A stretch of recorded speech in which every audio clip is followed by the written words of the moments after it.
activistes ce soir. Nous nous faisons des rimes quand on s'exprime. Si elles nous dépriment, on les réprime. Tout d'abord, nous allons voir un reportage pas dérisoire sur la police municipale de Cabriès, où les agents n'ont pas le temps d'aller à la presse. Un reportage de Ryan Amini et Alexis Pisano.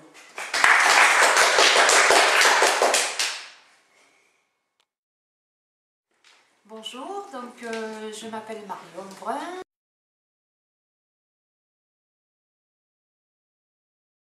Je suis en police municipale depuis 1996.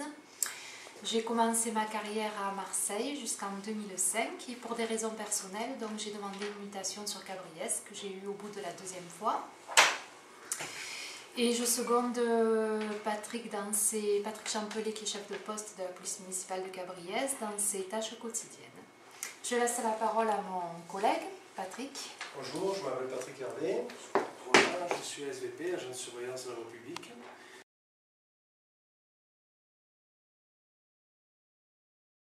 Voilà, ça fait 1 an et demi que je suis dans la police municipale.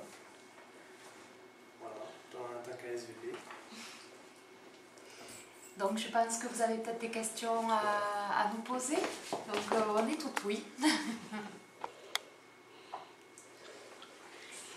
C'est à toi.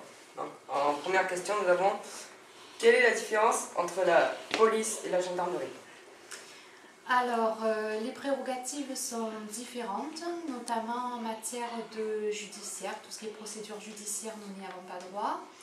Lorsque nous interpellons un individu, nous le remettons à disposition de la police, de la gendarmerie ou de la... Enfin, nous on travaille avec la gendarmerie, donc de la gendarmerie, de façon à ce qu'il soit entendu, auditionné. Nous ne prenons que des mains courantes alors que la gendarmerie prend des dépôts de plainte, reçoit des dépôts de plainte, auditionne les gens. Voilà, c'est la différence essentielle. Très bien. Est-ce qu'en ce moment vous observez des augmentations de la délinquance? Des augmentations de la délinquance, ça dépend depuis quand, mais récemment, moi depuis que je suis arrivée en 2005, non, pas spécialement. Et non, pas une augmentation, pas une recrudescence. On a pas mal de cambriolages en ce moment.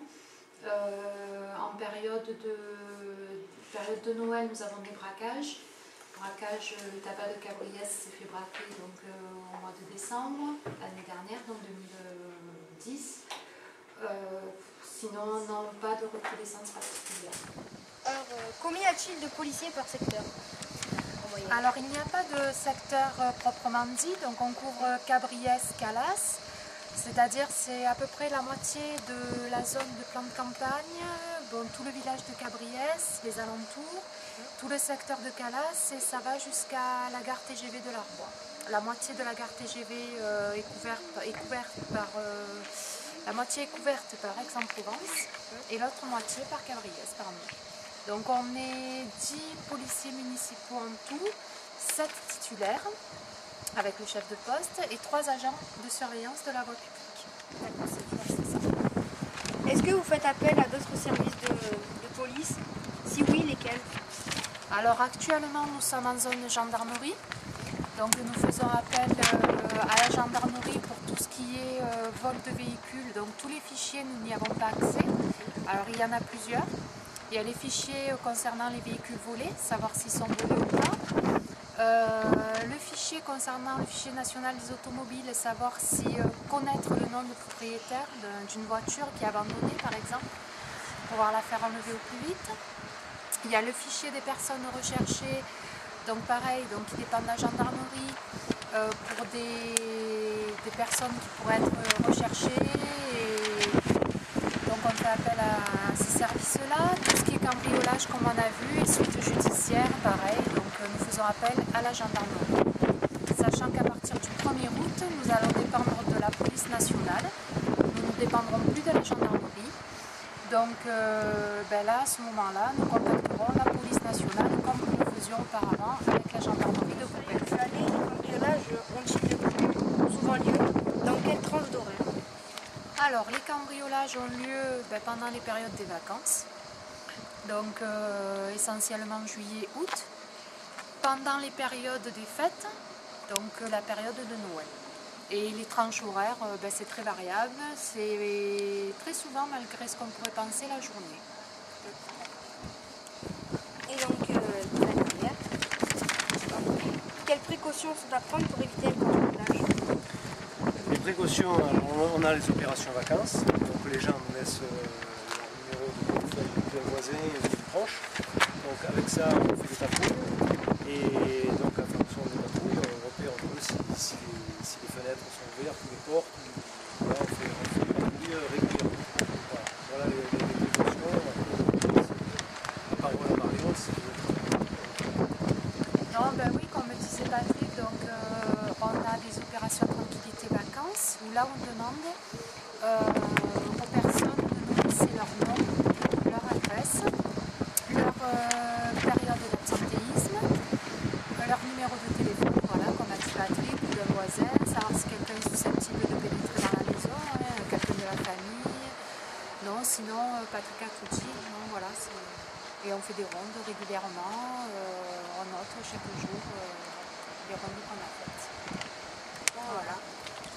Ouais. La police nationale remplacera la gendarmerie. Alors la police nationale remplace la gendarmerie à compter je m'excuse, le téléphone sonne. Police municipale, bonjour.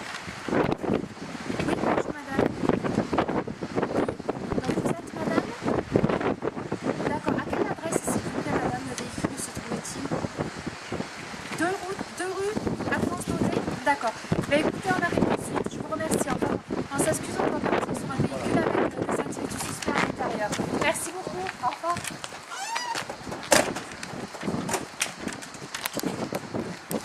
Comme vous pouvez le constater, les policiers ne sont pas lésés. C'était Ryan Amini de Jeunesse TV. Découvrir le comité communal des feux de forêt où les gardes forestiers ne perdent pas le pied pour s'engager dans le danger. Un reportage d'Axel Picoulé et de Paul Lost. Comment portez-vous dans votre métier? Donc l'équipement qu'on porte dans notre métier, donc en tenue de patrouille, donc on a le Rangers, une paire de chaussettes, un treillis avec un pantalon type pompier, et ensuite une casquette ou des lunettes de soleil, enfin, peu importe.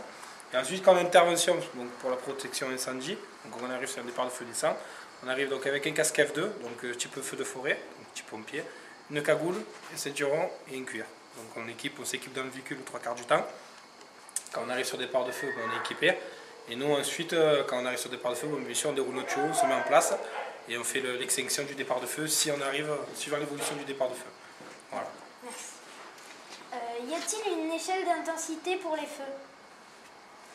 Oui, il y a plusieurs intensités sur un départ de feu. Donc un départ de feu naissant, donc, qui doit faire à peu près entre 50 et 500 mètres carrés. Et ensuite, un départ de feu vraiment confirmé, type feu de forêt, il fait entre plus de 500 mètres carrés, quoi, à 4-5 hectares en feu, quoi. Quel type de bois brûle le plus facilement? Pourquoi? Alors il y a plusieurs essences donc, en forêt méditerranéenne. Donc, il y a donc, tout ce qui est arbuste d'ornement dit forestier. Donc l'argelas, c'est un végétaux qui est vraiment assez sec, l'été aride, qui a pas mal d'essences naturelles à l'intérieur très inflammables. Il y a le chêne kermès aussi, qu'on trouve beaucoup en forêt méditerranéenne, le romarin, le thym. Tout ça, c'est des essences qui sont dedans à l'intérieur, c'est l'été très sèche, donc qui prend très facilement feu. Et c'est des végétaux qui sont d'origine déjà avec des essences à l'intérieur, donc avec la chaleur, le vent, suivant les conditions climatiques, ça s'embrase beaucoup plus facilement. Voilà. Ces chers messieurs vont nous présenter leur véhicule de travail. Voilà, donc là vous êtes donc devant un véhicule de patrouille, donc type VSI, véhicule pour incendie.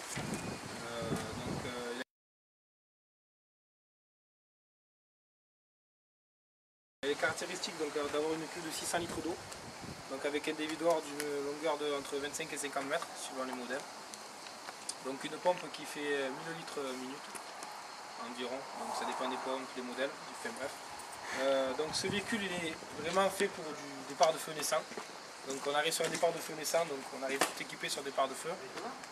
Donc on arrive sur la tête de feu pour limiter les dégâts, pour essayer de ralentir, carrément l'éteindre. Donc on a une lance, donc diamètre 23, donc qui s'appelle LDT. Donc le bout de lance c'est une lance à débit variable. Donc on peut varier le débit, la forme du jet, un jet diffusé ou un jet bâton. Donc après bon c'est un peu plus... je ne vais pas rentrer trop dans les détails, bon, c'est une lance qui est très efficace sur un départ de feu. Qu'est-ce qu'on pourrait dire d'autre sur ce véhicule? Bon, il est vraiment fait uniquement pour un départ de feu, vraiment naissant. C'est pas un véhicule de lutte contre l'incendie. Quand on arrive sur un départ de feu, il faut que le départ de feu ne soit pas de plus de 500 mètres carrés parce que après bon, on ne pourra pas l'éteindre parce qu'on a quand même une capacité d'eau qui est vraiment quand même limite. Donc c'est vrai qu'il nous rend vraiment service. On n'est pas là pour faire que du feu, on est là aussi pour faire quand même beaucoup de prévention. Et c'est vrai qu'on a fait énormément de départs de feu avec, ils sont quand même assez efficaces. Voilà. Donc les pompiers sont équipés aussi de ces mêmes véhicules. Les forestiers sapeurs qui ont à peu près la même fonction que nous sont équipés. Voilà. Donc après à l'extérieur du véhicule, donc de le devant du véhicule, donc on a un gyrophare, 2 feux de pénétration donc à l'avant pour se faire voir par rapport à. Donc on peut aller les voir. On peut aller les voir, donc on a une 2 tonnes dans la cabine. On a une 2 tonnes dans la cabine. Un gyrophare bleu, donc bon, suivant les communes, ça dépend après. Des communes qui l'ont orange, bleu, enfin bref, nous on l'a bleu. On a 2 trifages donc à l'avant pour se faire voir donc, par rapport à la circulation. Donc à l'arrière on a nos casques F2, donc protection dans nos EPI, donc de protection, donc le casque, le ceinturon avec la paire de gants et la cagoule, et notre cuir d'intervention, voilà, qu'on s'habille et tout l'équipement.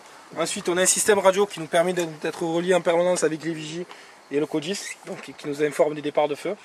Et ensuite on a une radio interne au comité des feux, donc du département et de la commune, qui nous servent à communiquer entre nous quand il y a un départ de feu. Et voilà.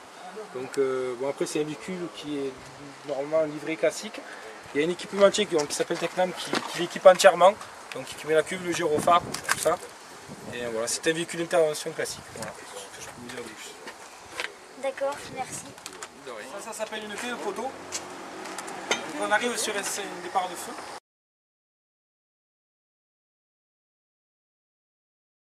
On fait le feu, on l'éteint. La cuve est vide. La cuve est bien souvent vide. Donc on ouvre l'opercule, donc une bouche là, c'est dommage, j'en ai pas, je ne peux pas vous montrer. Malheureusement on n'en a pas à côté du bâtiment. Donc on ouvre une des opercules d'ouverture, donc c'est en général c'est du tuyau de 70 de diamètre, donc ce diamètre là. On purge toujours un peu le poteau pour faire sortir les saletés qu'il peut avoir dedans. Ça peut arriver qu'il y ait des nids de guêpes, des fonds de la terre, donc on le purge pour pas que ça rentre dans la cuve. Ensuite on branche notre tuyau de 70 d'alimentation sur le poteau d'incendie dans l'opercule, donc ça c'est le trou d'homme, on appelle ça le trou d'homme. Donc c'est ce qui sert à alimenter notre cuve de 600 litres. Donc on le met sur le branchement qu'on voit à l'intérieur du trou d'homme. Et on le branche, donc 600 litres, bon, un poteau incendie, relativement, c'est fait assez rapidement, en 2 minutes la cuve est pleine, 1 minute et demie, 2 minutes la cuve est pleine. Donc 600 litres c'est pas très grand chose, hein. C'est un peu plus d'un demi-mètre cube d'eau, hein. Donc voilà. Et ensuite, donc, quand le véhicule est rearmé, donc on rappelle à la base donc, notre PC, on va dire, comme quoi le véhicule est réarmé, il est prêt à intervenir sur un départ de feu. Voilà. Voilà. Vous en patrouille, qui ne vous notera pas parce qu'il n'est pas fait pour vous noter, pour vous expliquer à quoi on sert, arriver sur un départ de feu, vous apprendre déjà à l'âge de 16 ans à vous apprendre, et à partir de 18 ans vous êtes libre. Vous n'avez plus de personne qui est derrière vous, donc à vous garder entre parenthèses, et ensuite bon, vous êtes entièrement bénévole. Voilà. Après, bon, il faut faire une demande en mairie, donc on va vous donner une feuille de remplissage, donc avec votre date de naissance, tout renseignement, votre adresse, vos numéros téléphoniques, enfin, bref. Ensuite vous allez certainement avoir un entretien d'embauche, un entretien individuel avec le responsable du comité des feux, donc de la commune. Bon. Il y a des comités feux qui font des entretiens, d'autres non, enfin ça dépend. En général il y a un entretien visuel quand même. Pour savoir la motivation. La motivation, tout ça. Pour avoir la motivation. Voilà, la personne si elle est sérieuse. Et ensuite, bon, dans l'année vous êtes formé, donc à partir du mois de mars, donc vous avez plusieurs formations. Ça dépend toujours pareil des comités feux. Cartographie, radio, départ sur feu naissant, on va vous apprendre à manier l'extincteur, les différentes catégories, bref. Voilà, quoi. Après vous êtes opérationnel début juin, quoi, dès qu'on commence les patrouilles. Voilà. Voilà, mais bon, je pense que vous êtes encore un peu jeune, peut-être vous deux, vous avez encore quelques années devant vous. Et après vous pourrez enclencher les comités feu, bon, je sais pas si vous habitez. 16 ans. Ah, c'est bon, j'ai 16 ans. Voilà, mais vous pouvez à partir de l'année prochaine maintenant. Mais c'est un feu! Mais c'est un feu! Vite, le CCFF!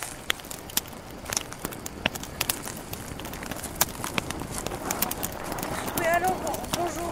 Je suis au parc club de Arbois, derrière la cuisine, et j'ai trouvé l'info d'un mètre carré.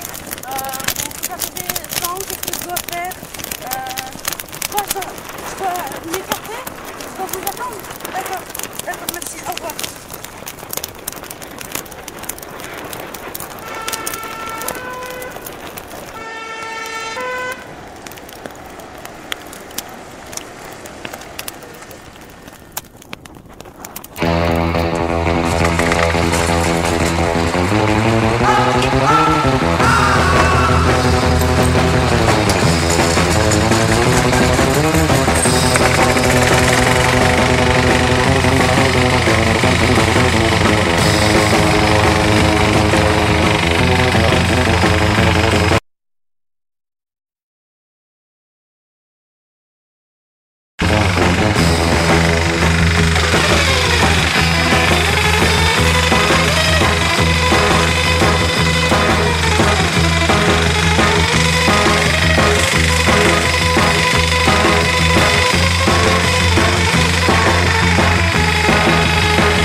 Bon geste que tu as fait, grâce à toi le départ de feu a été maîtrisé. Merci à vous de sauver nos forêts.